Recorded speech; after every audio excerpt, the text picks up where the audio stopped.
Hello everyone, we are here, we are live, we are ready to go, and as you can see we are here in the vehicle assembly building. And just to sort of remind people kind of where we are at, this is the Terrier 1-A3. It's been kind of my go-to vehicle for getting Kerbals in and about the Kerbin system, but it is due for retirement for a couple of reasons. Now, I need to get some Kerbals up into orbit because last episode we spent some time getting a ton of fuel up to my space station in and about Kerbin so I could use my nuclear runabout to go out to the moon where I have parked an asteroid where I can collect a whole ton of science. But I need to get some Kerbals up there now, and I don't want to use this Terrier 1-A3 anymore for, well, a few reasons. Number one is it only holds 2 Kerbals. This is the P re-entry pod up here at the top because when I first built it, that was the most advanced pod that I had.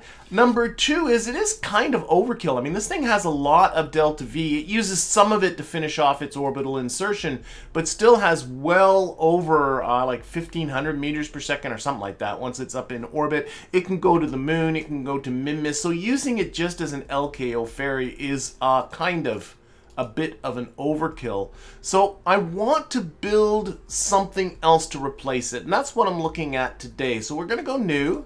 No, I don't want to save this one. And my first thought, because I now have it unlocked, is the Mark 1-3 command pod, because it can hold 3 Kerbals. And I was all like, all right, I'm going to finally build something using this thing. And then I noticed that I do not have the 2.5 meter heat shield, which is required on the bottom of this to survive re-entry. Plus, I don't even have the big parachutes to go on top of this thing. So that was kind of not in the cards. And then I thought, oh, I guess I'll use the pomegranate because at least it can hold 3 Kerbals. But I'm honestly rather tired of these roundy ones. I want to do something different. And then I went, you know what, the heck of it. I want to build a space plane. I have unlocked a bunch of new Mark II parts, so why not use this to build me a space plane? I mean, I got this thing. I got me the let me find it. I got the 4-person crew cabin. I also have, oh, I guess it will be under coupling, this inline clampetron with the spiffy diffy thingy like that. And I thought, you know what?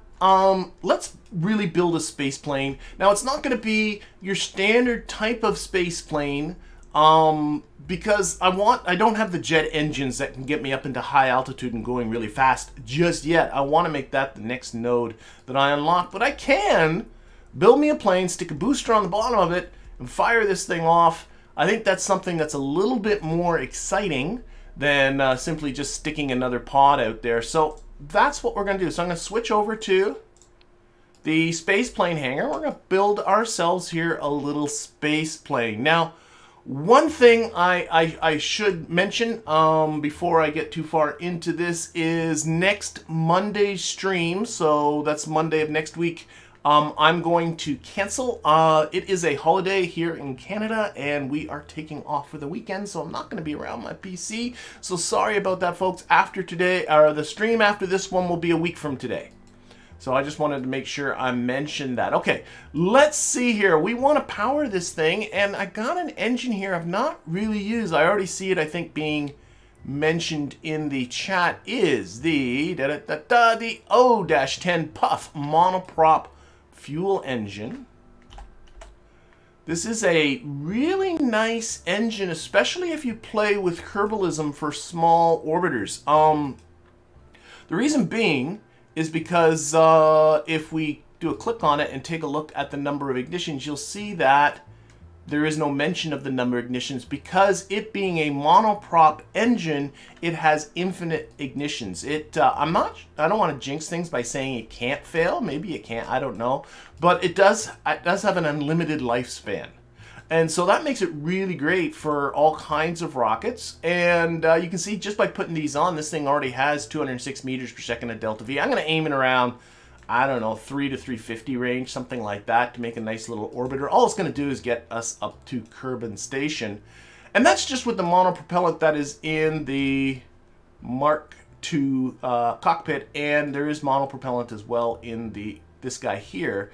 I want to add a bit more monopropellant, so what I'm going to do, I've already scouted this out a little bit, is I'm going to grab me a couple of these here R-11 baguettes, and we're going to stick them on here. I really don't care if I block this hatch at the back, because we won't be going in and out of this one. We'll use this one as our egress and ingress. Oh, and then we have the docking port too. We'll usually leave dock to stuff.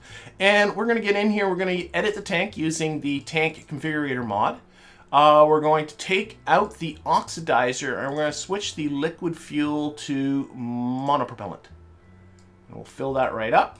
That gets us up to 431 meters per second. I think that's going to work for us very well. Of course, we still got to put some wings and junk on this thing. And then what we'll do is we'll change their color up a little bit. Well, I got some nice, but we'll also kind of tuck them in. So not make it look a little bit more streamlined, like we kind of know what we're doing.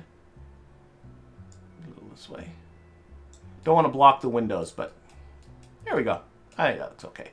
And yeah, it blocks the hatch, but that's all right. And then we'll take these engines too, while we're at it, and we'll tuck them in behind here. So this is going to be a little stubby little guy. That's the idea of this. I'm going to just push this like that so that they go straight back, not back at an angle. There we go. So this is going to be a stubby little plane. This is the whole length of the thing. We're just going to put some wings on it and some landing gear, and well, I guess more or less kind of hope for the best. Hopefully it'll work well for us. Let's get some wings. Some wings. So I do have, let's arrange these by mass. I do have the small delta wing. That, here, let's just stick stuff on generally in the right area. And I also have, I think it's this one, wing connector E, yeah. So that will extend these a little bit. And we'll put on some elevons here. And the biggest struggle, oh, there we go. Now I'm getting him to go the way I want. Like so. We'll use the little structural wing type D for a rudder onto the top. Put the little elevon on the back of that. Try to figure out which way it should rotate. And I also think we'll likely need, where's the... You want the center of mass. It's a little different than building a jet, especially a subsonic jet. You want the center of mass quite a ways ahead, but I think this is a little bit too far ahead of where the center of lift is. So I think I also am going to put on, I'll use more of these structural wing type Ds. 2 of them. And again, these little guys, a little bit of canards. That's the word I'm looking for. Up at the front. We'll clean this up a little bit. Probably that's a little close. We'll slide these back in just a little bit. But before I get any further than that, what this needs as well, actually, why don't we, let's put a probe core on this. Not that it's 100% necessary, but, and we'll configure this right away and take the science out of it. But it's nice to have at least the option to fly autonomously. And that kind of gives you that option to fly autonomously. I don't think I have the... No. Okay. I was looking to see if I have... There's other... This will work. And as well, for KOS... I've been using this one almost exclusively for my KOS processor, which is fine. It's the one, actually, with a stock tech tree, it's this one you unlock first, the bigger one. But I've been using this one because you unlock it right at the very beginning with the probes before crew tech tree. But I do have this one, the Compo Max Radial Tubeless. And what's kind of here, let's just stick one of them on here somewhere. It's obviously attached radially. It has a lot more disk space on it, and it's lighter, I'm pretty sure. This one is 80 kilograms, and this guy here is only 30 kilograms. You know, proved computer technology. So why don't I just put that on there? I guess we'll find... Oh, let's put her up towards the front here. That should be okay. Yeah. Okay, and then the other thing I want to put on is, just for now, a stack decoupler, because a booster is going to have to stick on the end of this. But what's going to have to happen is this thing's going to have to fit under a fairing. So what I want to do is make sure that all of this will fit under the fairing before I start tweaking the wings about. So I'm going to get my 2.5 meter fairing, which is the biggest one I got.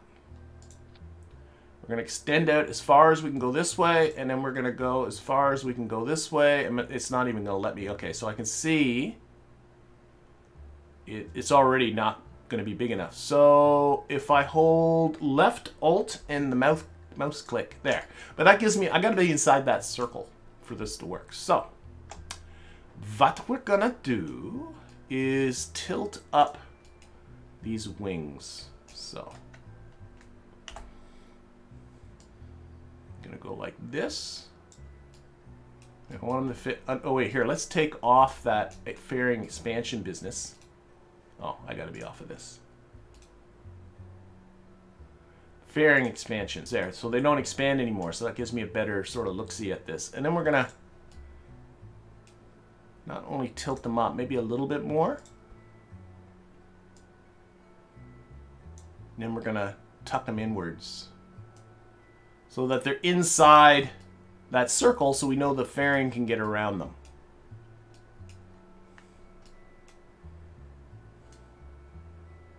So I think what I'll do is tilt them a little more.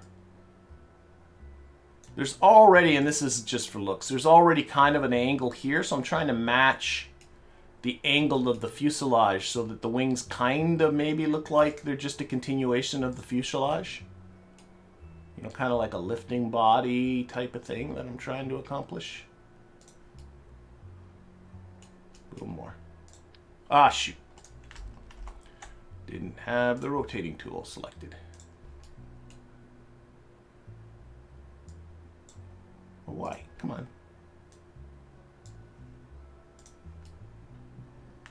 That's looking all right. Again, I noticed this stopped being there. So that looks like that will fit inside to me. So let's rotate the other wing part so they sort of look the same.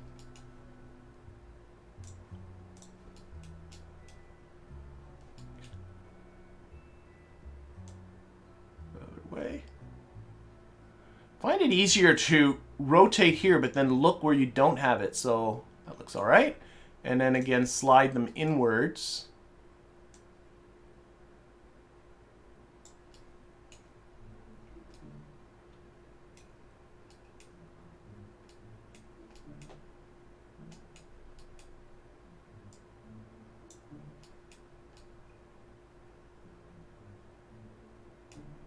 It's a little bit up. There. What do we think? Let's see if we can build the fairing around this without any problems. So edit the fairing. We're going to go straight out. Yep. And that, you can see now that's all going to fit inside there just great. So we can get rid of all this business. That was really just there so us get our size limitation. Okay, let's see how we're doing here. Mass and lift. Again, that's probably too close. That would be fine for a subsonic jet, but there's something about, and I'm not an aeronautical engineer by any stretch, but there's something about hypersonic speeds that affects where the center of lift is, and all I know is you need to have it further back than you would with jets, and we will most certainly be testing this, not just relying on what we see in the spaceplane hangar.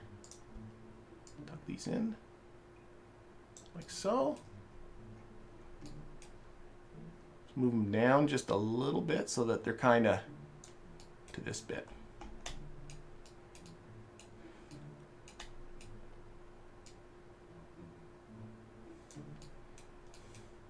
We'll give this a test. We'll see how it goes. Now, one thing that's really nice is because the fuel is in 3 different containers, or 4 really. I got the 2 at the back, I got monoprop in the middle, and then monoprop in the cockpit.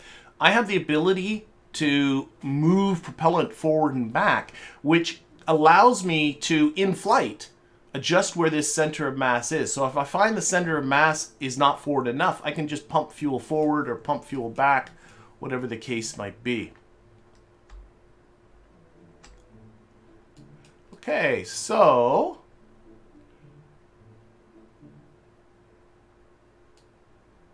let me see here.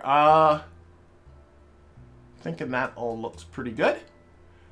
What else? What else are we gonna need here? We're gonna need landing gear. Sorry, Felix, I see your question there in the chat. I'm not sure if I can answer it right at the moment. Maybe if you drop the same question into the Discord, and I'll be more than happy to answer it there. But it says something about on my script switching it to 0 if I do that on purpose, and the answer to that question is yes. Okay, so let's see here. One thing about this thing's going to land on the runway, but it'll never take off. So having the, quite often you want the rear gear close to where the center of mass is, but with this, actually, it really doesn't matter. But I do want to see if we can improve the positioning of this a little bit. A little like that. Maybe a little like that. Give it a little bit of a stance, as it were. That looks okay. Let's bring it down.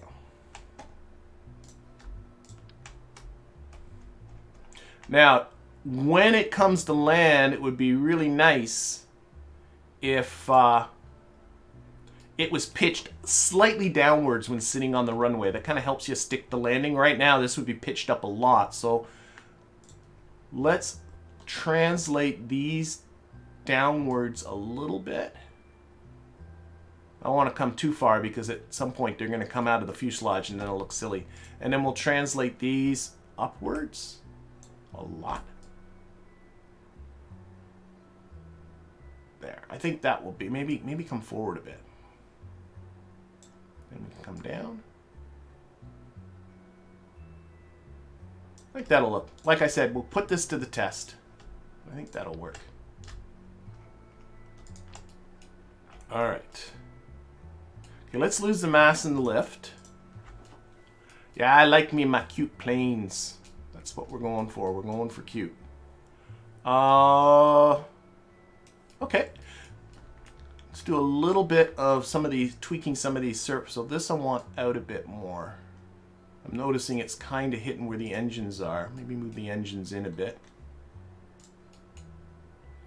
I don't want the control surfaces hitting the... Maybe I can move these out a little bit too.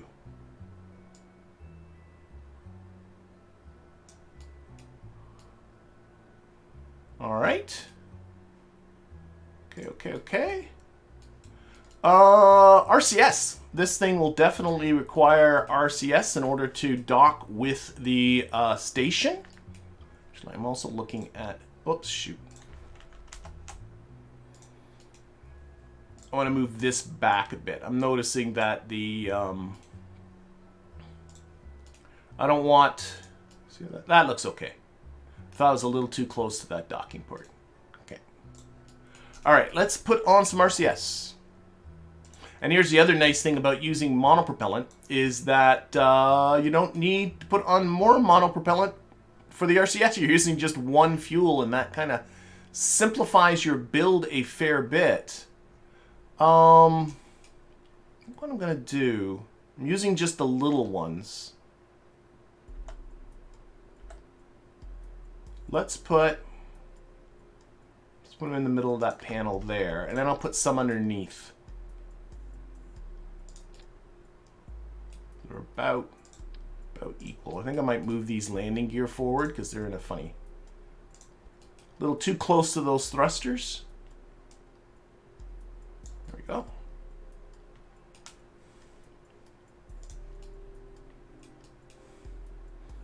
We'll clearly be tweaking this a little bit.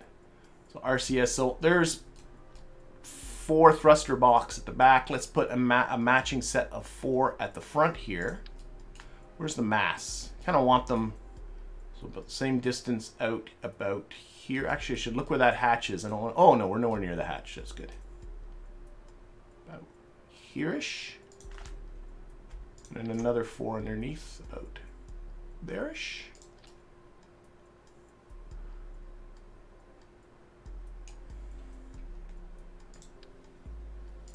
All right, and then we'll get out RCS Build Aid. Track the landing gear. Actually, no, that was a well, I'm not going to get that one now. Here, let's retract the landing gear for now. And what else do we want to do? What else do we? Oh, we want to balance all this. So RCS Build Aid to the rescue.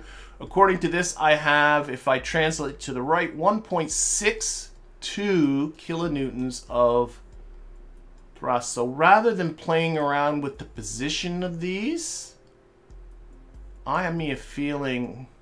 Actually, I can probably move these back. Let's. Now that I said let's not play with the position, let's play with the position. So if I move these back, I don't want to move too far back because I don't want to get too close to where the hatch is. Kind of match up there. Okay, that brought the torque down to 0.094 kilonewtons, and then what I might just do, let's get both of these, is just to adjust the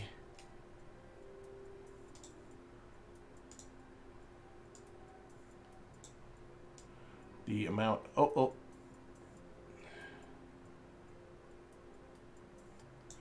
I think I have them too low. Okay, that's bringing it up. 0.41.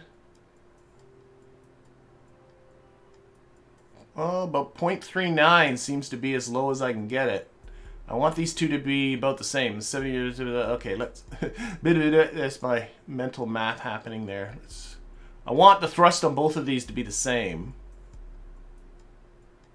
Okay, this is 885. What's 85 do for me? 0.05. I'm sure 0.05 kilonewtons would be fine. Yeah, I'm sure that's fine. Okay. So to the right, we have a torque of 0.05 kilonewtons. If I switch to the left, it's about the same. Oh, up and down are really balanced. Forward, back. Okay, I'm cool with that. I'm sure it's fine. Okay, turn off RCS Build Aid. You don't need to have them super balanced. All right. What are we missing here? I'm just about ready. I think I'm about ready to give this thing a test. So what we're gonna do here, we're gonna call this the Puff 2, I guess. Using my, for its 2 Puff engines, that's been my naming convention. Oh, no, I don't want to do that. I meant to save. And I want to test this thing on descent. That's always the thing that I'm the most nervous about, is descending this thing down to the surface. So what we're going to do is we're going to save it again. And are there Kerbals in here? There are. So we're going to run ourselves a simulation. And we're going to start in orbit. So we're going to pick Kerbin. We'll do an orbital selection. Let's see, the station's at 120 kilometers. We'll try descending from 120 kilometers and see kind of how that works out. John wants it to be called the Magic Dragon. Puff the Magic Dragon 2.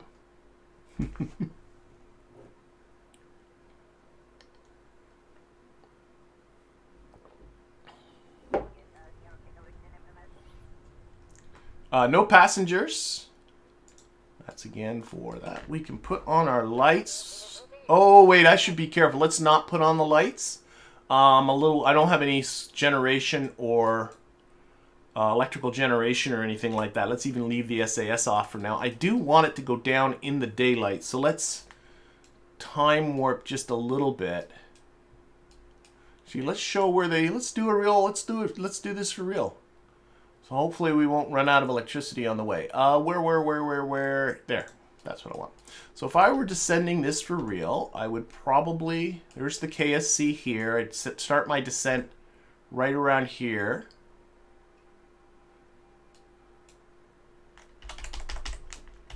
Actually, let's get into the cockpit and turn off things.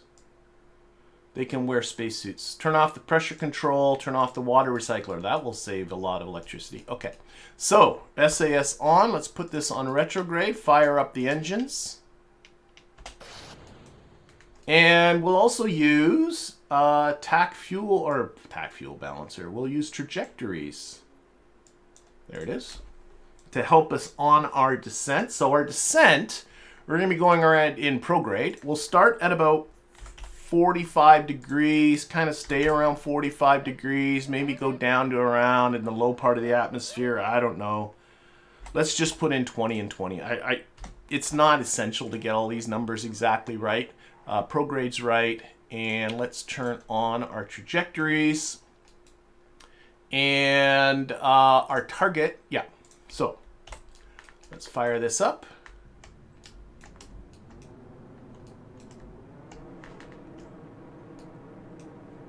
Let's see.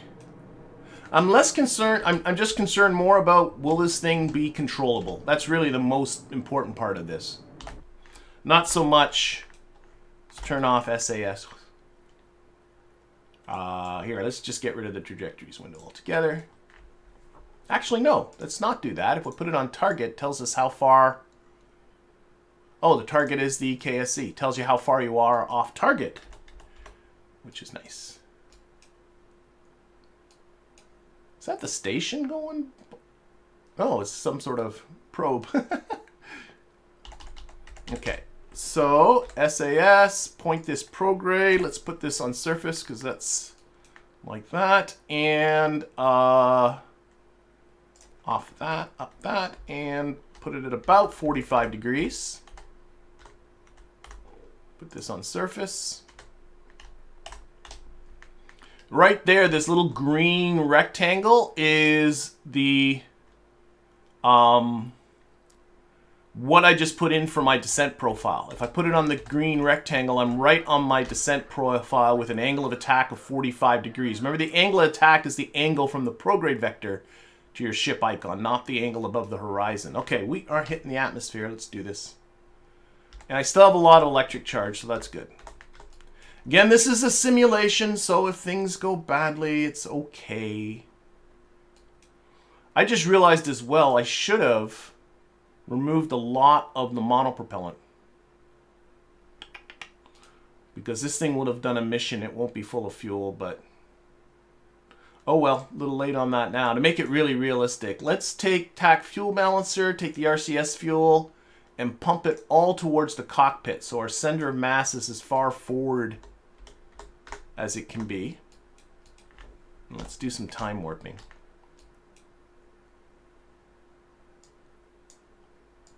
Tuck that up there. That goes there. Okay.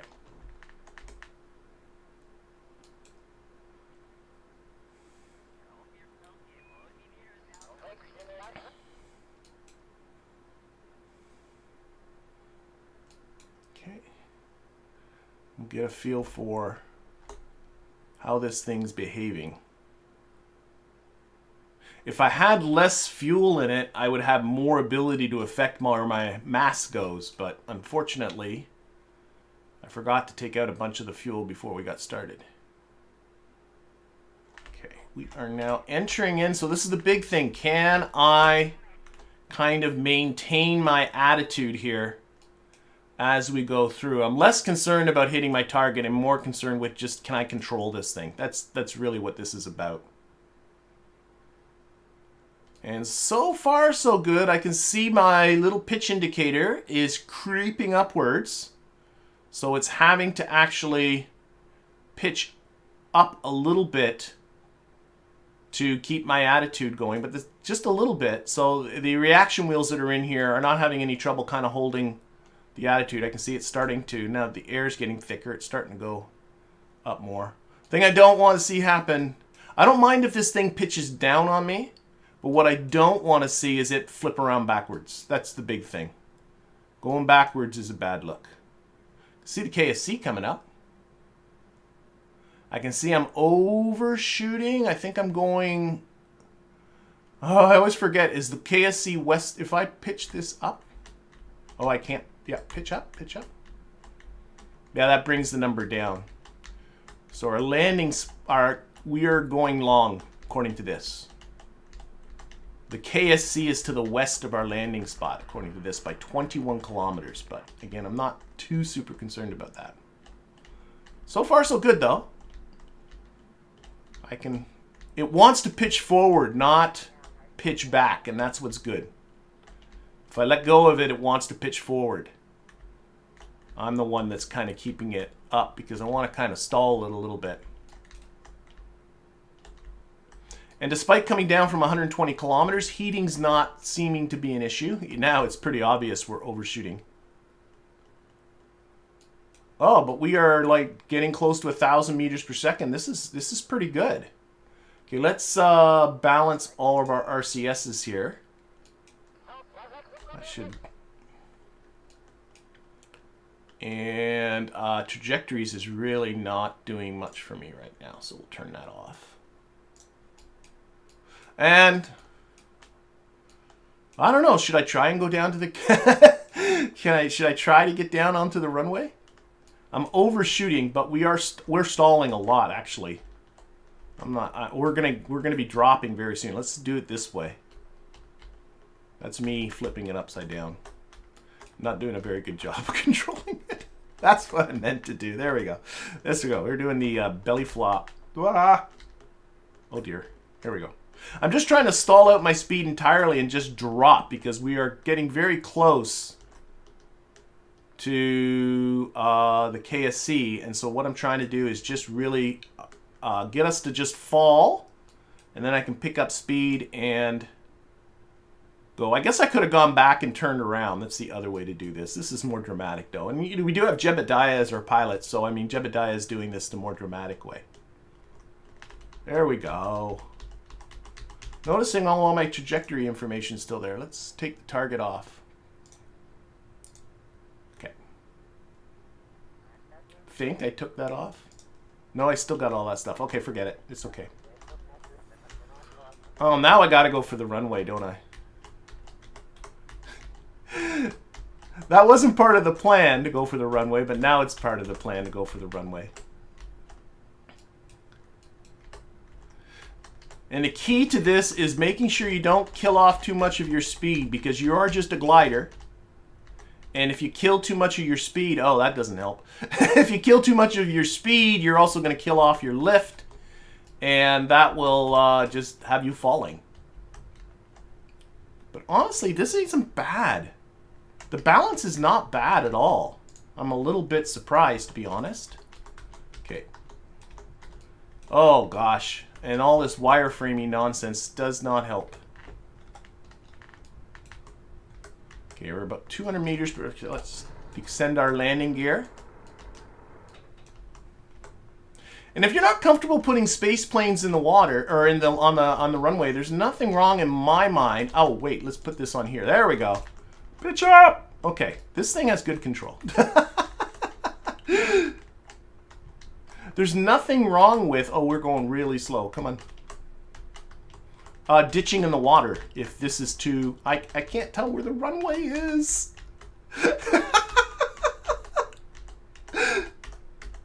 Oh my gosh. That, okay, I'm not going to complain. I'm stunned. I could not tell, as you could probably imagine. I was really having trouble seeing where the runway is, but we are down. Okay, obviously that is a roaring, that exceeded expectations. That was worth the 3,200 Kerbucks. Yeah, let's terminate the simulation, get back to the spaceplane hangar, finish this thing off, get a booster on it, fly this thing up to the station. I'm really happy with that. That was great. Okay, so let me think. I wanted to configure this cockpit. That's one of the things I wanted to do. Because we do not need...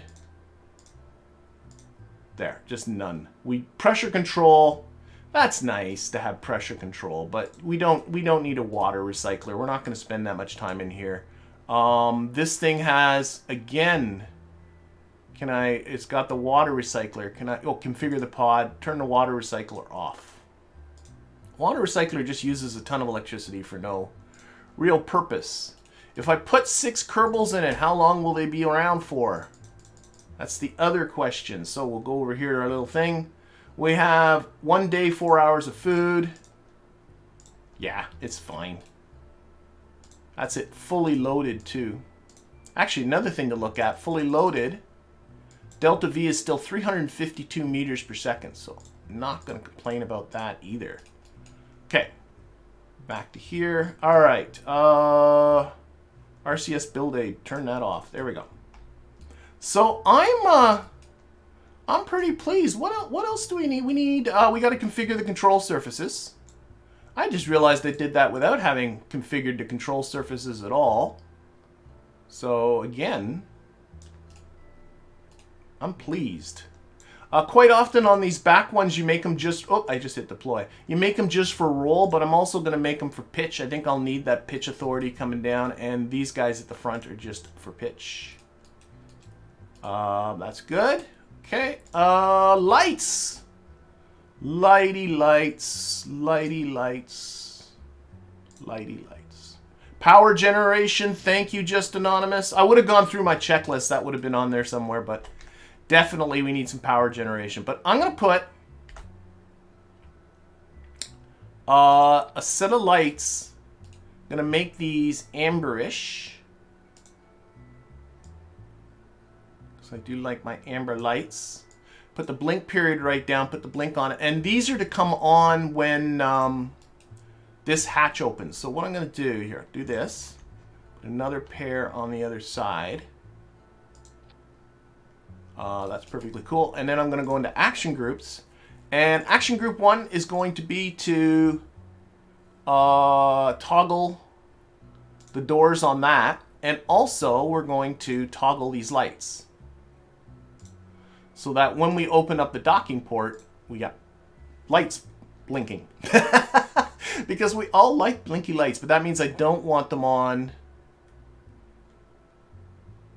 Where are the lights? These navigation lights, I don't want them on here. Beautiful. Okay. What else we want? We want blinky lights in the bottom.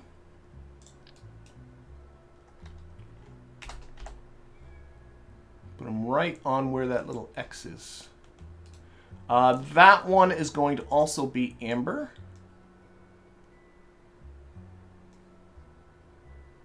And blink's going to be on. And white. And then we'll give it a partner.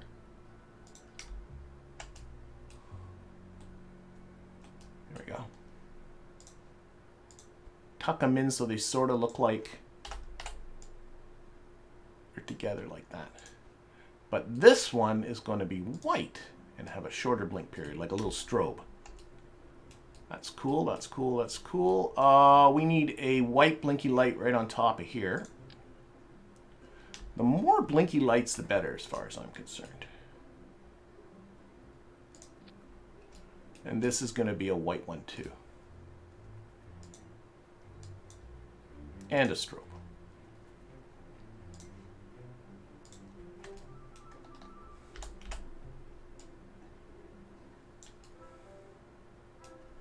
That look all right? I think that looks all right. And then it's going to have also a partner going the other way. That will also be, it's going to let me put it there. Oh, you're going to be this way, aren't you?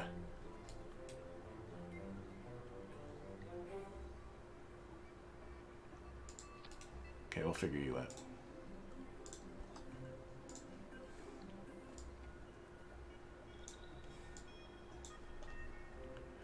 Be that way. Fine. I can make it work.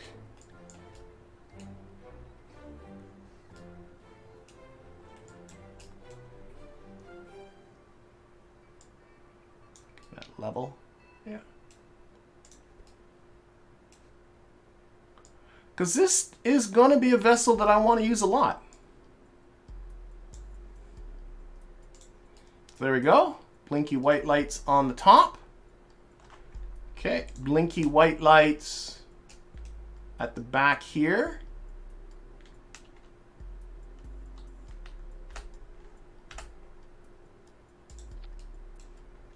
Wow, it really doesn't want me to. At a funny angle again.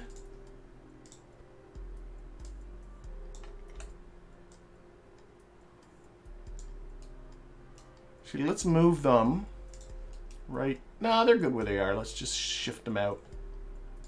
Local.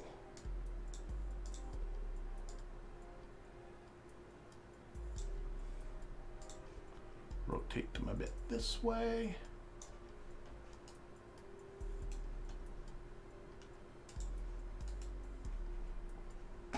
Move them back a bit. I can see. Or maybe move them out a bit.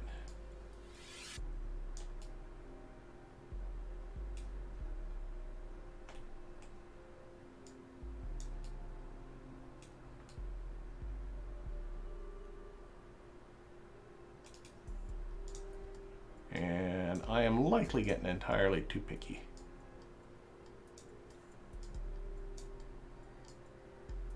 All right, I'm done. Done with that one. Sorry, and there's a matching one on the other side, and then it needs to have a partner. And these ones are going to be red and green. Just facing the other way.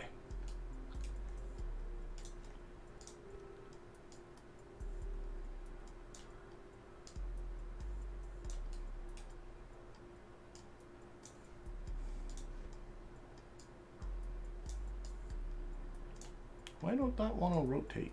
There it goes.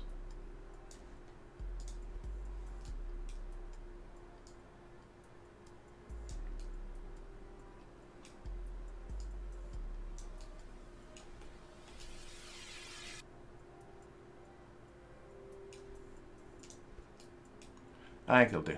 Okay. And this one is going to be a, what do we got here? This is the port side, so red.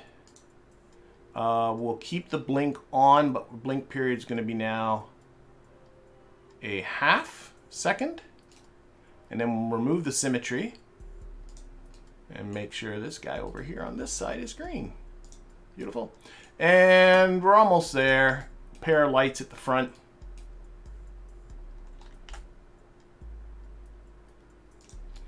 And these are just going to stay solid. I think that's pretty much lit this up.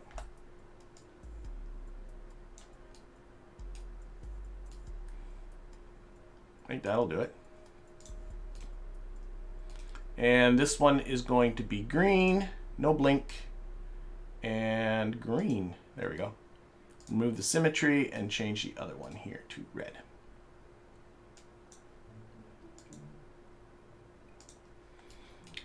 Sorry, I lied. One more light just to indicate where the hatch is. White, and that's going to be a blue light. All right. I think so. Okay, power generation. We'll just put on, I don't think it needs much. It seemed to be fine just with what it was. So I'm just going to put a pair of solar panels towards the front here. These will be nicely out of the airstream. Hopefully, anyway.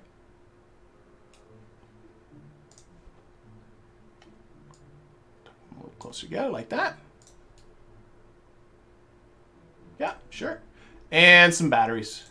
I don't think it needs a lot of batteries. Like I said, it kind of seemed to be okay just without us doing anything. But I'll just stick in, just for gaggles, just some of those Z100 batteries. All right, I'm thinking this is my thing.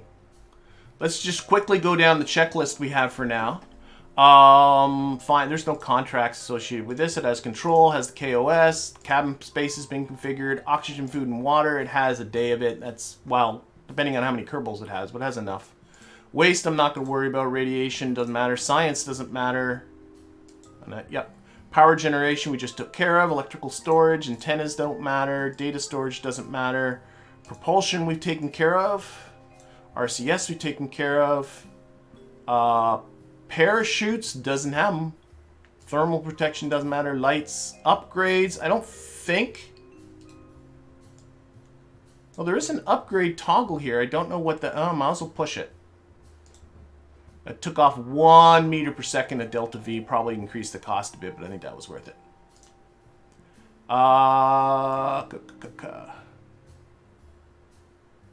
And cargo, we're not going to put any on. TWR, thrust to weight, 0.72 for orbital maneuvering is just fine. And fairing and staging. So, let's take this over to the VAB.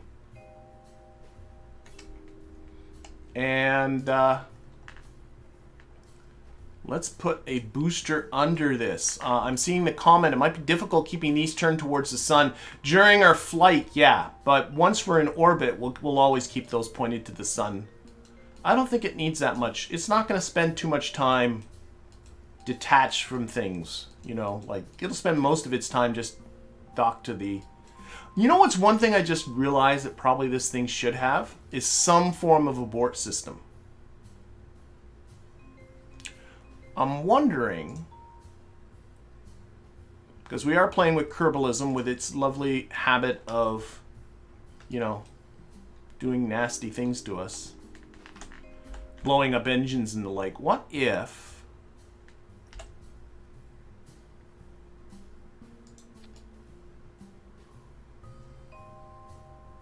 Oh, I'm on radial. I don't want to be... Let's put this on RX. There, four-way symmetry. What if we just... Oh, that looks absolutely god-awful.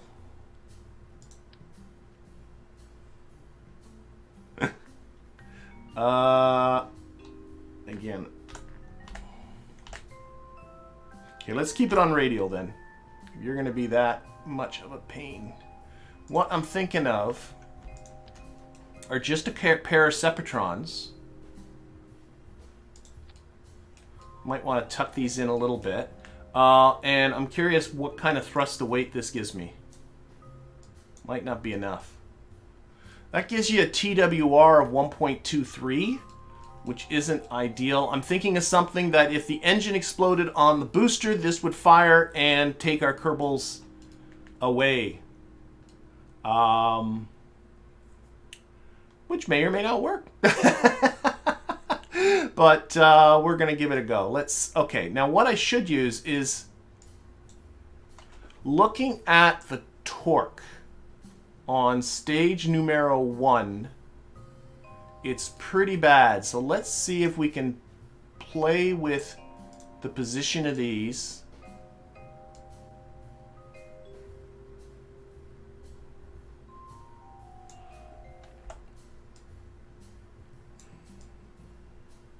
That is reducing torque. What if I move them this way?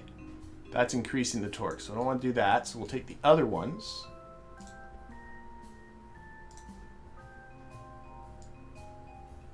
So I'm looking at the torque numbers right there. It's now at 10.26 kilonewtons. Now if I take these guys and slide them inwards, that's making the torque better.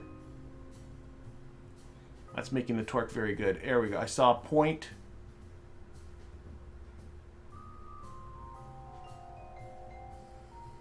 I see 0.05 kilonewtons of torque.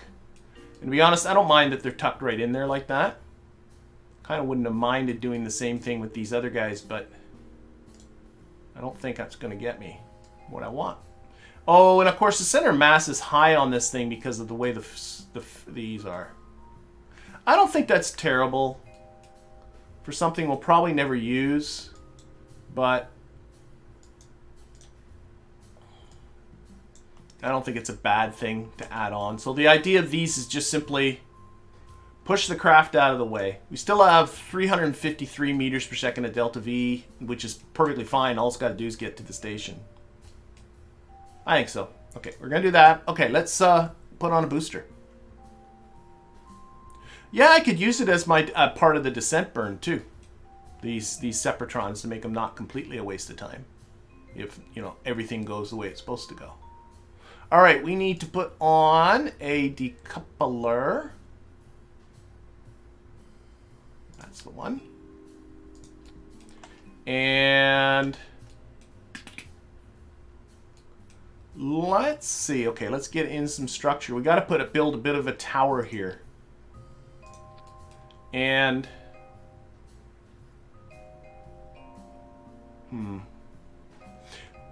I'm thinking this thing as well. I want it to be able to. This is going to be the thing that's going to get it into orbit.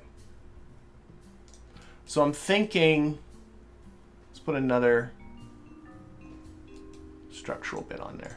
I'm giving it its own probe body so that after it gets it into orbit, it can detach and fly back down to the surface on its own. That's the idea. Put on some reaction wheels like this. And yeah, and then a fairing.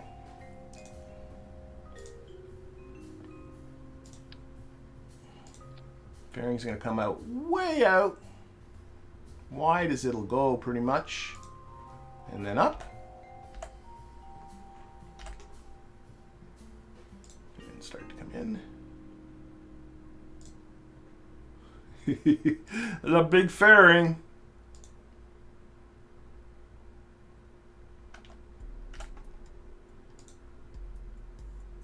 There we go. And we will put that up to 6 pieces, really jack up the force, and put on the clamshell deploy. And this is going to need some struts in there too, for sure. I think. Kind of hold this all together. 4-way symmetry.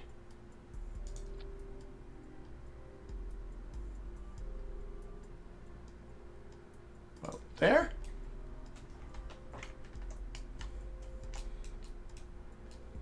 Oh, whoa, why is one of them like through the roof? Let's try that again.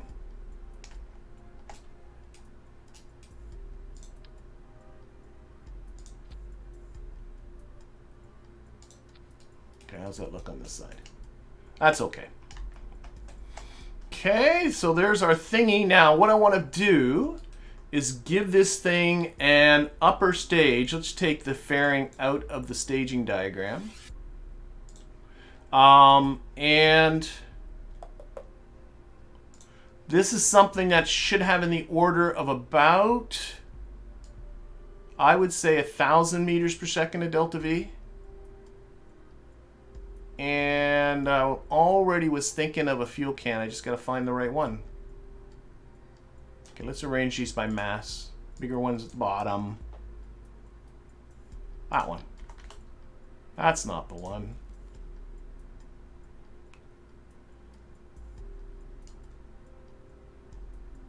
That one. There we go. And we'll stick on, start with the, well, that's too, yeah, that's too much thrust. I don't need that much thrust. I only need thrust in around 0.9 for this. So we'll go a little smaller. We have the 400 kilonewton. Oh, maybe the skiff might be a good one. Maybe the going 2.5 might be a better call. How, oh yeah, that's lighter than that. Oh, I also got the cheetah. That's still that's way too much thrust that I need. What about the cheetah? 0.8, but quite a lot of fuel. Do I have a smaller fuel tank that can do that transition? I'm not quite sure I do. I have this one. Is that? No, that's a really small one. We can just take some of the fuel out. There's nothing wrong with that. I only need this to be about 1,000.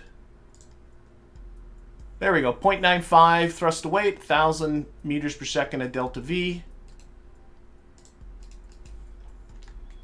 There we go. Nothing wrong with that. Here, let's get rid of the checklist for now. Just, oh, I hit the wrong button. That one. The cheetah, yeah, okay, that's looking okay. And now we need to booster underneath that. Now we're at a weight of about 13.4 tons, but I already got 1,000 meters per second of the upper part of it's already taken care of. I just need the bottom part. So I don't need to get something as big as what a lot of these are like. A lot of these have a lot of radius. I should be able to just... Here, what happens if I... Okay, that looks stupid. But if I take off this and keep the decoupler there, take the shroud off. Actually, wait, put the fairing back. Okay, I don't need that reaction. Okay. Take the shroud off because I just don't like... We'll close this part in with a fairing. How do we... Where is it here? Engine shroud. Well, there it is. Okay, and we'll put on a 1.875 meter fairing, and then that should be able to just go straight up here. Close that off nice. Take that out of the staging diagram as well. We won't stage this. This will just be like a cowling. That looks okay. And that goes underneath.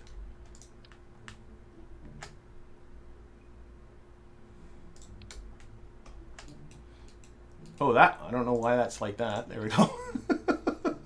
All right, we got engines galore. I just want this bottom engine. And then that engine will go... Oh, the staging's a mess. That one. And those will go here. There we go. Okay. That seems all to be sensible. That's a lot. Oh, no. Yeah, that's fine for Delta V. 3,666 meters per second. That'll get me into orbit. Oh, but I do not have a lot of thrust. And that is pretty darn close to the top. And I don't think... No, not quite there. But that is an easy fix. We can put on... Because that was just a skipper engine. We can step her up to the mainsail engine. That is plenty of thrust and still plenty of Delta V by the time we get to the top. No, that's the vehicle. But we can get bigger tanks on this. So, yeah. You know what we're going to do? I'm going to take this. This is an old boot. Take off all these little tanks. Put on just one big orange guy.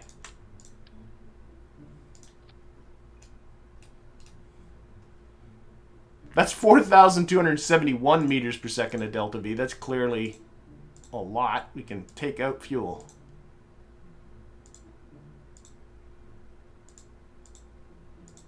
There are 3,766 meters per second. Oh, wait a minute. I'm counting the orbiter in that. I don't want to count the orbiter, silly. Should be looking at the second number. There we go. 3,759 meters per second in these two stages, and then the orbiter. That'll do fine. Thrust is a lot, so that should be fine. I think, heck, everything was orange. Let's make her orange. Get the boat tail on this. There we go. This orange. We're going orange. Orange. Orange. Ooh, that's very orange. Okay. Silver on the top. There we go. Got a smart part there. I'm thinking we're onto something. Okay. Let's get on some launch clamps.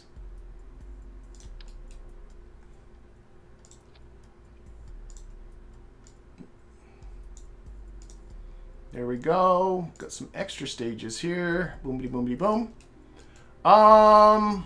That should all be good. Thrust to weight is way too high on the bottom end, but we have the mighty, whoops, it's a little too far down. I've always gone with 1.33 for my launch thrust, so we'll stick with that. I'm thinking this is pretty close. So, action groups. action groups. 5 is going to be for the fairing. So deploy that. I also did put in an abort system, so we should, on abort, we will deploy this fairing. And we will stage this decoupler right here. Decouple. And we will fire off these engines. We'll test this. Activate. Oh, and the ones at the other, there's other ones here too, not just 2 of them. Activate those. I don't think this will quite work on the pad, but I'm going to try it anyway. I think if I did a pad abort, I think the Kerbals are actually in trouble, because this will depend on getting away from the booster and then gliding to the surface. I guess I could put parachutes on it, but I don't want to. Parachutes are for wimps. I'm thinking this is a thing. I think I put 1 for the, yeah. Okay, let's do a couple of tests. Let's do, no, I'm going to go sans fins. Someone's Lab Studio saying any fins on the bottom. I'm going to try it without the fins. I like it look without fins. And if it loses control on the test, then I'll put fins on. But I'm going to try it first without fins. Let's do a quick look at the checklist. Make sure, whoops, I keep hitting that because the 2 icons are too close to being the same. That's the checklist. I did play with the fairing deploy, and the staging should be good. Do. Yes. So I am ready for a test launch. So save this and simulate and sure. I don't know why I hesitated there. I'm worried. Shouldn't be worried. But I am worried.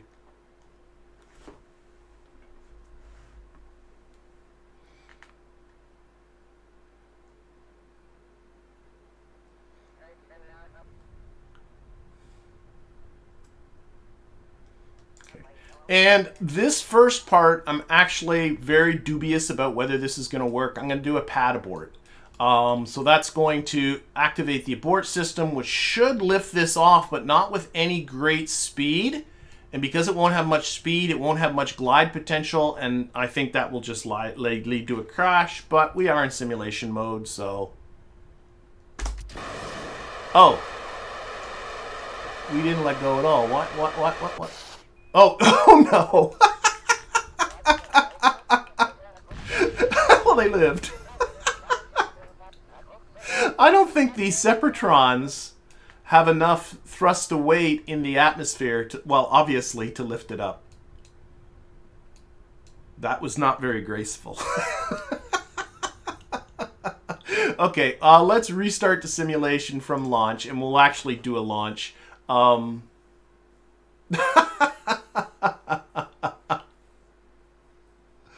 Oh dear. Okay, so maybe the abort system requires some tweaks. Can we put that gently? Oh, why do I not have my KOS? I must not have put in my boot thing. Okay, let's switch to 0. I didn't put in my boot file. So I'll have to make sure to do that. Okay, let's run the launch script. 0, 80, and there's always a third letter I have for my launch script, which most of the time I put in an N, which stands for normal, and it's not normal in the sense of, I didn't put a period at the end. It's not normal in the sense of, you know, perpendicular to, like the normal vector. It's N for normal, as in that's the normal way in which we launch. But I also can put in an I. There we go. And I stands for inverted, and the only difference is once it starts to pitch over, you'll see it. There it goes. It does a roll. See how it's rolling? And that's so that the craft is in an inverted attitude. As it pitches over, the craft will be upside down.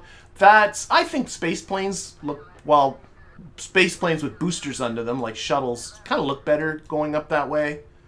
I'm sure it would fly perfectly fine the other way, but that's what that is. All right, so this is just a test to see if this thing can get into orbit. That's what this is about. And I will work on the abort system some other time. So... yeah. Oh, there we go. I like it when it's like this little. It's just like you get a little bit higher and all of a sudden all the wires, most of the wires disappear. This is the Puff 2. All right. And yeah, I'm noticing, oh no, it's tracking pretty good. Okay. If your ship is, it's ideal if the ship is into that prograde vector. That's the ideal thing. It can be off a little bit like it is right here, but if you find the prograde vector is falling faster than your ship is pitching over, more thrust usually fixes that up. But to be honest, I think it's okay. I don't think it's a big deal.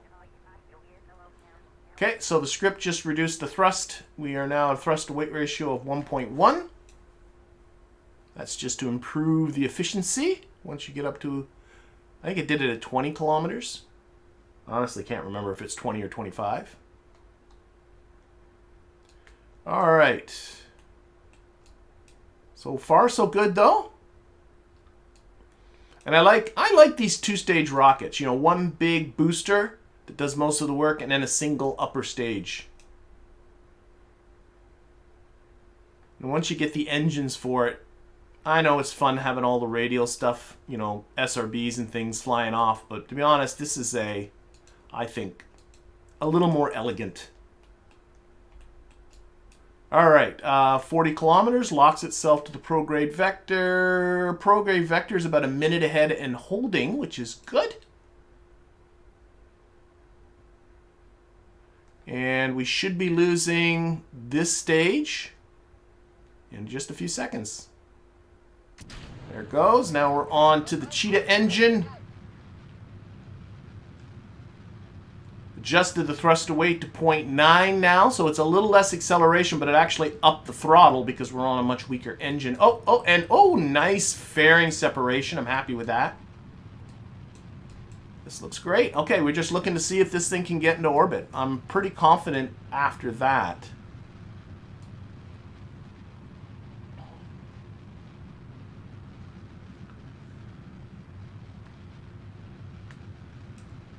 Yes, this is the, I was hearing the talk about what's going on right now. This is the KRASH simulator. That's KRASH with a K.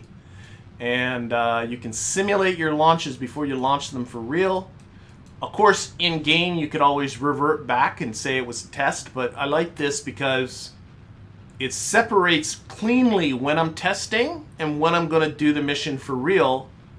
So now if things go wrong, it's just a test. But once I'm not in simulation mode, I hesitate. It has to be something the game, some sort of crackety nonsense for me to revert back after that. Okay, we have hit our target apoapsis of 80 kilometers. Let's get her into space. There's still 562 meters per second left in this stage. So I do not think fuel is going to be an issue. I always budget 3,600 meters per second to get into orbit, but I always use much less than that. There it is. Oh, I love it. It's it's a cute little guy. Cute little guy, but functional nonetheless. I can have 6 Kerbals in here. And that is my most efficient, or my most practical LKO ferry yet. Okay, what do we got? It's only 124 meters per second to finish off. Like I said, 462 meters per second left in there. Obviously, that's not going to be a problem. So we're going to terminate this simulation. We're going to do it. We're going to go to the station. We're back to the vehicle assembly building. Nicey nice. All right, there was something with the boot file. So this is, there's my KOS processor. Yes, I never put the boot file in. There we go. Okay. And I know if I put this on Atmo, oh, it's still, the thrust isn't just enough at the top here. I should just like really double up these Separatrons, but you know what? I just want to go. I'll do it some other time. They survived their pad abort. So we're going to save this. Let's launch. This time we're going to do this thing. I don't think I'm forgetting anything. No. Yeah, I got to switch to... Yeah, there's 4 Separatrons on there now. 8 should do it very well. 6 might be enough. But I don't know. I've been fiddling with this thing long enough, I think, for the stream. We'll give them a proper abort system in a little bit. Oh, shoot! All right. I did not check my Kerbals. They're on a mission, and I just sent up Bill and Bob, because or Jebediah and Bob. No, okay. This time I'm going to recover this. I guess that's just as good as an abort. Sorry, I don't have the right Kerbals for this mission. These guys are going on a mission. They're not just going up for funsies. There is a vessel on my space station. That vessel is meant to take them to the moon, and at the moon they got an asteroid to rendezvous with, and I want to pick which Kerbals.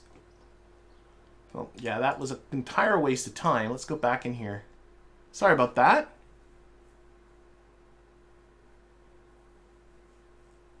You can use the puffs during the abort. That's a very good point. John's saying use the puffs during the abort as well. I know the puffs are really crappy in an atmosphere, but we'll see. I'll keep fiddling with it. But putting the puffs in on the game might be a good idea too. Well, how much thrust away? Yeah, it's not. Whatever. I want to get, let's Kerbals. So Jeb's out. Bob's out. You guys have done enough. We need a pilot that's not Jebediah. We want a pilot who has not gone to the moon. Rob D.V. Kerman has not gone to the moon. So Rob D.V. Kerman, you're in. So we need an engineer. And are these people alphabetical? No, they're not alphabetical. I'm just going to go... Okay. So our engineer here... oh, he's done or she's done of course, she was, I think, rescued from the moon. Orbited the moon. Joe O has orbited the moon. Of course, these all have orbited the moon because I think that's where I got them from. Michael O is going to be our engineer. And a scientist, Dan P. Has Dan P orbited the moon? She has not, so Dan P is going to be our scientist. And we have a tourist, Reynard Kerman. Reynard Kerman wants to go into orbit. That's all he wants to do. But Reynard's going to get to also fly in this limitedly tested vehicle.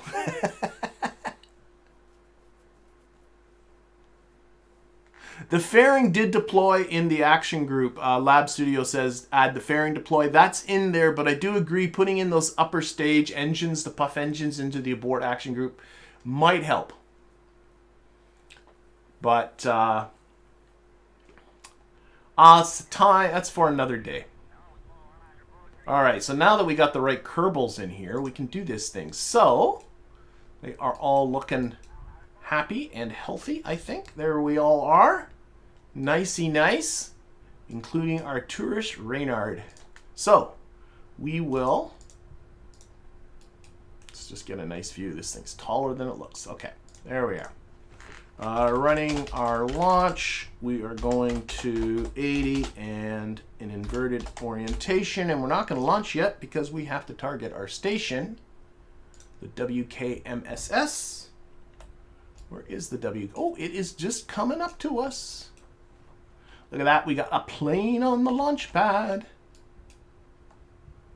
So I'm just going to get the station just to be a little bit ahead of us. Watch it down here on the Navball.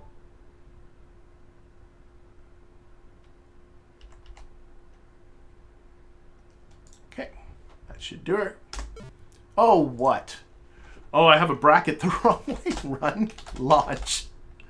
0, 80, I. How's that? Okay, so there we go.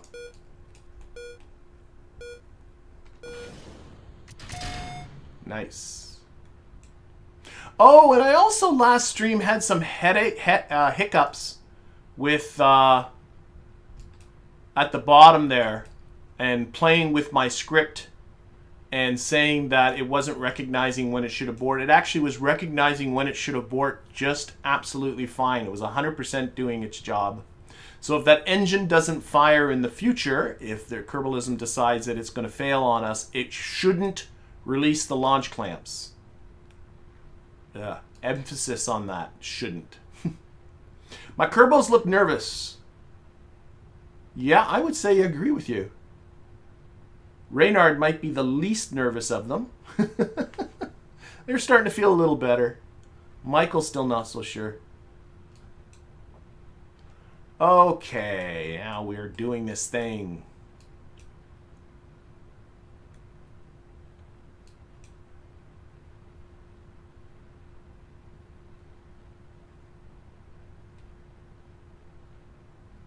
The I4 in the script, Felix, is to go up in what I would call an inverted orientation. And that is, you can't see it now because it's under the fairing, but the vehicle is oriented so that the dorsal part of the vehicle, the top part of the vehicle, is pointed down towards the surface. It's, in other words, it's flying upside down. And I'm doing that because that's what the space shuttle did. And it's not necessary, but I think it looks better. So there you go. That's that. That's what the I stands for. The other option I have for putting in my script is an N, which stands for normal orientation, which is the orientation in which it comes out of the VAB, the sort of default orientation. Okay, once again, we have nerfed our thrust.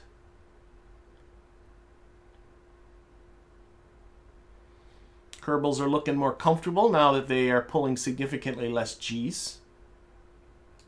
Probably their ride is a lot smoother up here with the air thinner. See, an abort at this point would be fine because they could easily pick up enough speed falling from this altitude and glide and ditch into the water.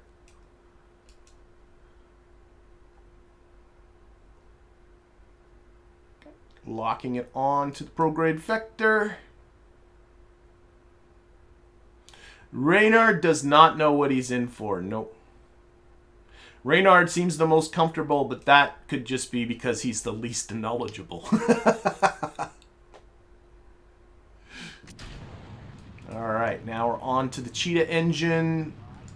I do like this booster. I think this booster is a pretty practical booster.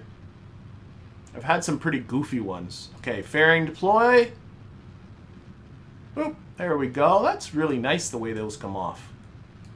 You don't often see that. Quite often they're a mess.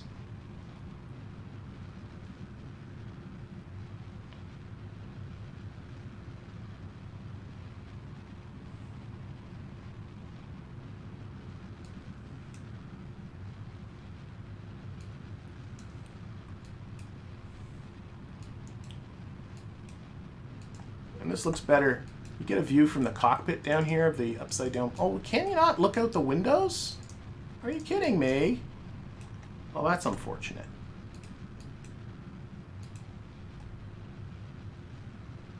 Thought we'd get a nice view of Kerbin below us there.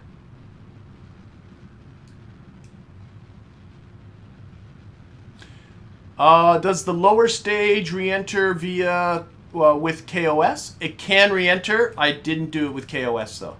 So there's no KOS probe core in there, but there is, or processor in there, but there is a probe core and some reaction wheels. Oh, I should have put on some extra batteries. This thing, I should just deorbit it right away. I think I meant to do that too. Put some extra batteries on here because the only electrical charge is in... Oh, it's 500 units of electric charge in just the probe body. That should be fine.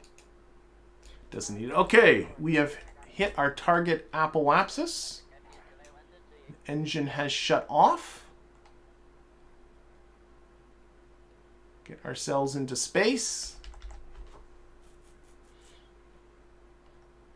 There we are, setting up our circularization. Everything's all lit up nicey nice.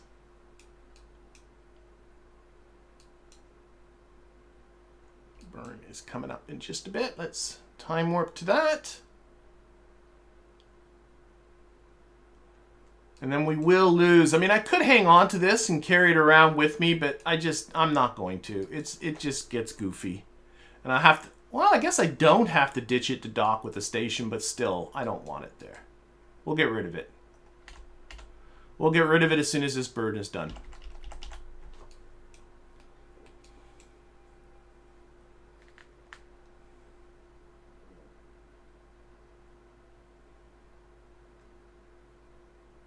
Nose gear. There is nose gear. It's tucked inside the texture. Here, I'll show you once we're done this. There is nose gear. I'm good. Yeah, that's John. Where's the nose gear? It's there. It's just I have it tucked up too far. So it's disappeared into the... At least it better be there. I'll check that just to be sure. But first things first. We'll complete our orbital insertion. There we go. Okay, and program is done. And let's just stage. Go quickly back to this. Spin this around retrograde. Get a little puff just to get away here a little bit.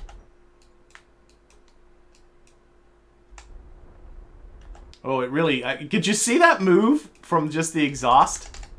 You do have to be a little careful. Okay, there we go. That's on its way back down to the surface. And we now have landing gear. We should have landing gear, right? Yep. Okay. Not the best look in the world, but whatever it is. Okay, let's put this on the normal vector and see if we can catch our last dying rays of the sun. No, I don't think we're getting anything. But in the meantime, we got to get ourselves to a station. So add a maneuver. Come all the way around to here.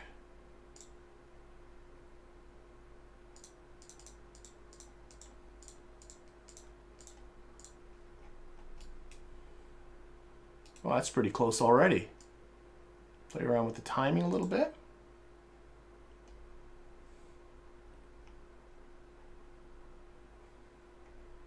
A little bit more prograde.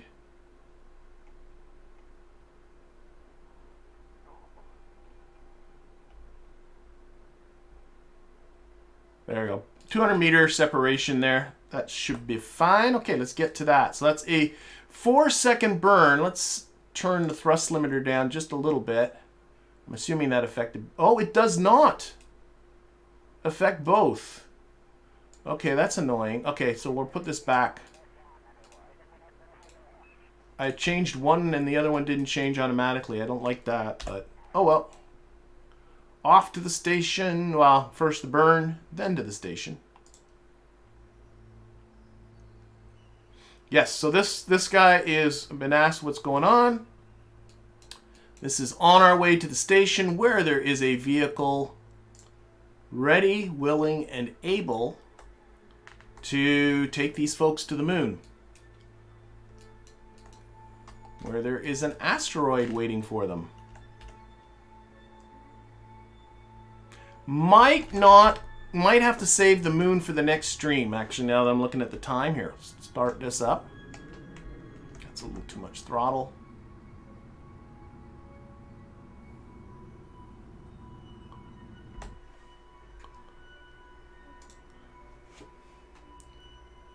Oh, I'll take a look at our closest approach here. Overdid it. Come back.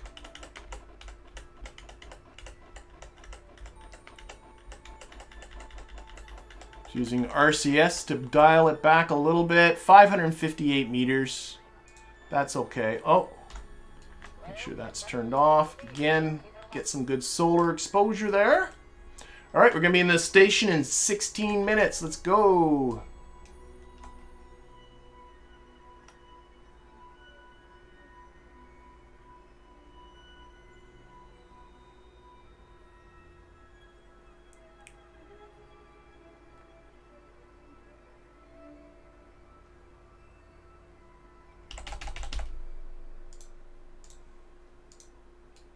All right.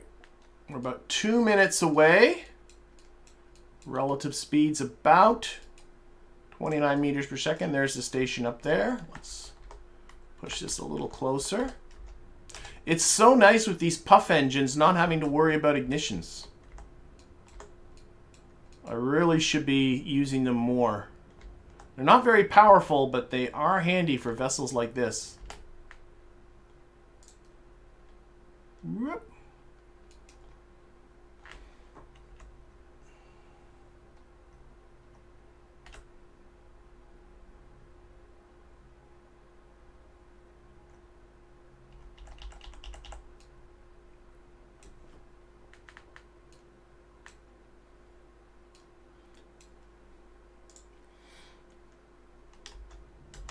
Slow down a little bit.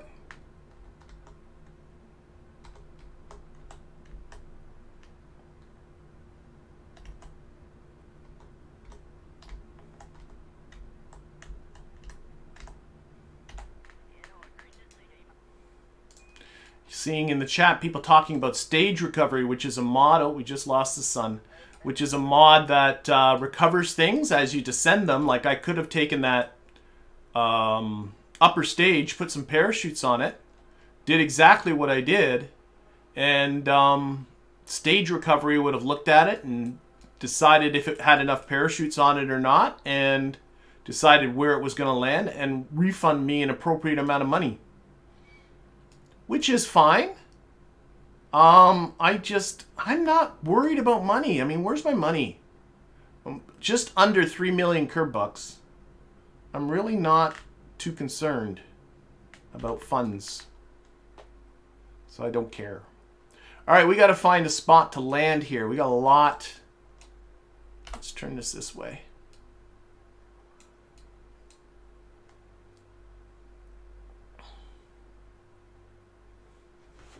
Get in a little closer. And oh, there's a docking port staring us right in the face. Let's reduce our velocity here.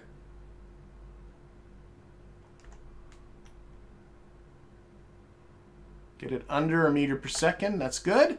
And let's go over to the station, and I am looking at this docking port right here. It was kind of staring right at us. And then we'll switch back. Set that as a target. We will also open up this for our docking port.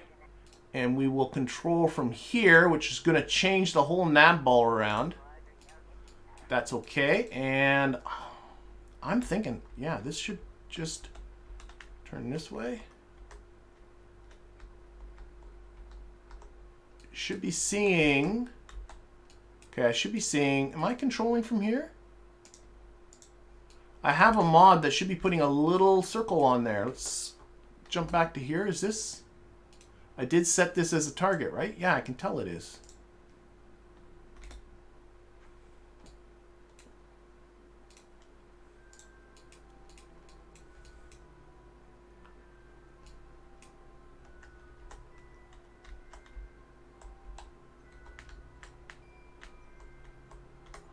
Okay, I should be seeing a little target icon here, and I'm not, and I don't get why I'm not. Where is the target icon? There. Well, that sure as heck isn't right. Oh my gosh. Why? Control from here.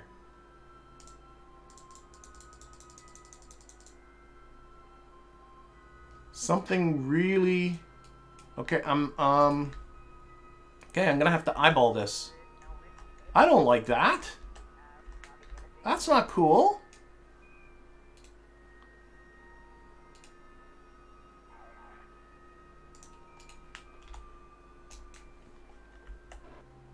Oh, and the RCS thrusters aren't right either. Shoot.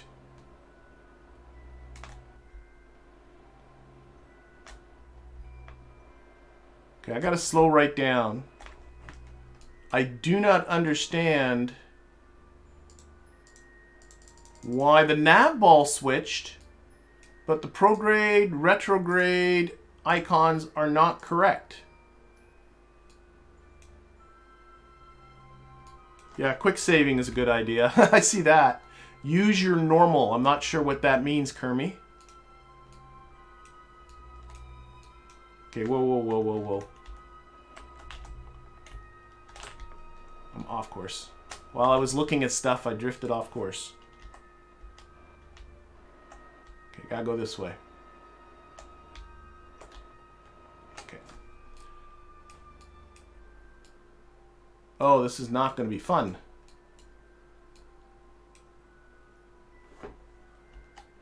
Okay, which way is this? I'm just guessing at which... Because that's forward, that's backwards. Okay, that's that way. I'm just having to guess at which controls push which way. Because they don't match what's on the Navball. Boy, I hope that's a temporary thing. Let's close that.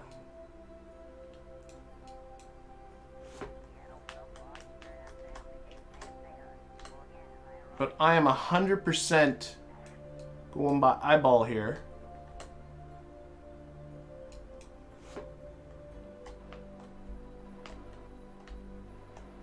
That way. This way.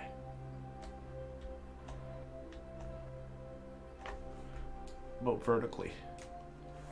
Gotta come down? Yeah.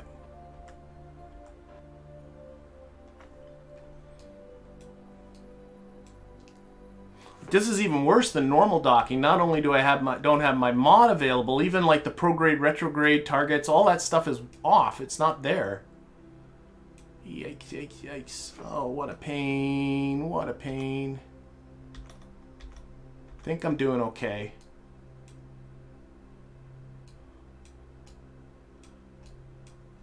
Okay.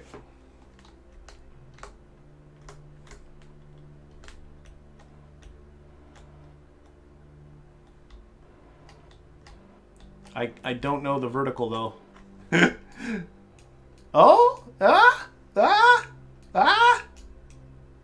Okay, I'm ecstatic with that, considering that was completely blind without any kind of navigation tools at all. It's a little tight. It seems to be fitting in there okay. All right, let's shut down our engines. And we're going to have to do some major Kerbal rotations here. I actually have 6 Kerbals up here. We got Valentine and Bill, who are already up here. We got Rob DV, Michael O, Dan P, and Arturus Raymond, who is really getting himself a nice ride for his... All I wanted to do is get into orbit.